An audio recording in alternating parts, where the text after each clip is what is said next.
Oil వేడి అయిన తర్వాత అందులో మనం 10 నుండి 12 వెల్లుల్లి రెబ్బలని వేసుకొని గోల్డెన్ ఫ్రై అయ్యేదాకా చేసుకోవాలి. అదే గిన్నెలో Kashmiri red chilli, dry red chilli ఉంటాయి కదా మనకి, అవి కూడా ఫ్రై చేసుకొని మంచిగా రోస్ట్ అయిన తర్వాత అదే గిన్నెలోని పెట్టుకోవాలి. ఇప్పుడు గ్రీన్ చిల్లీస్ని ఫ్రై చేసుకొని సేమ్ గిన్నెలో సేమ్ మిశ్రమంలో మనం వేసుకోవాలి. ఆనియన్స్ కూడా గోల్డెన్ బ్రౌన్ కలర్ అయ్యేదాకా ఫ్రై చేసుకొని తీసుకొని అదే గిన్నెలో వేసుకోవాలి. ఇప్పుడు అదే గిన్నెలో చికెన్ వేసుకొని బోన్తో తీసుకున్న చికెన్ అందులో వేసుకొని ఖచ్చితంగా చికెన్ హై ఫ్లేమ్లోనే బాగా కుక్ చేసుకోవాలి. అదే చికెన్లో 1 table spoon salt, 1 table spoon ginger garlic paste వేసుకొని 10 to 15 మినిట్స్ రోస్ట్ చేసుకోవాలి. మనం 10 మినిట్స్ చికెన్ కుక్ అయిన తర్వాత అందులోనే red chilli powder and 1 table spoon garam masala వేసుకొని ఇంకో 10 మినిట్స్ మనం రోస్ట్ చేసుకుంటూ ఉండాలి.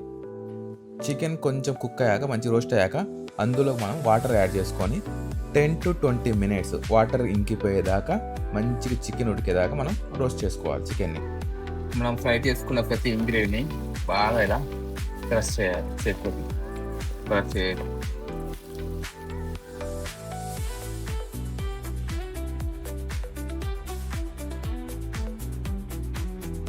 చికెన్ మొత్తము మంచిగా రోస్ట్ అయిన తర్వాత వాటర్ మొత్తం ఇంకిపోద్ది కదా, ఇంకిపోయిన తర్వాత మనం ఈ చికెన్ మిశ్రమాన్ని ఏం చేయాలంటే వేరే గిన్నెలో తీసుకోవాలి. వేరే గిన్నెలో తీసుకొని చల్లపరచుకోండి. ఈ చికెన్ చల్లపరిచాక మనం దీన్ని పీసులుగా వేరుగా చేసుకోవాలి. చేసుకునేటప్పుడు ఈ బొక్కలు ఏం చేయాలంటే డస్ట్బిన్ బొక్కలో పడేయండి.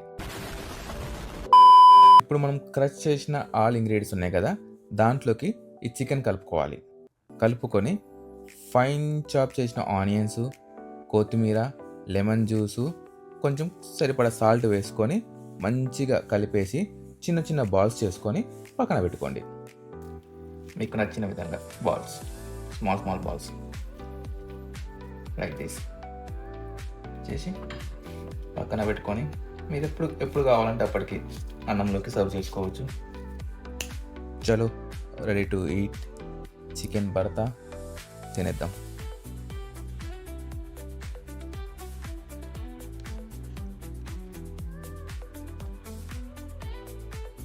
చాలా చాలా చాలా చాలా బాగుంది. I never expect this taste. Super.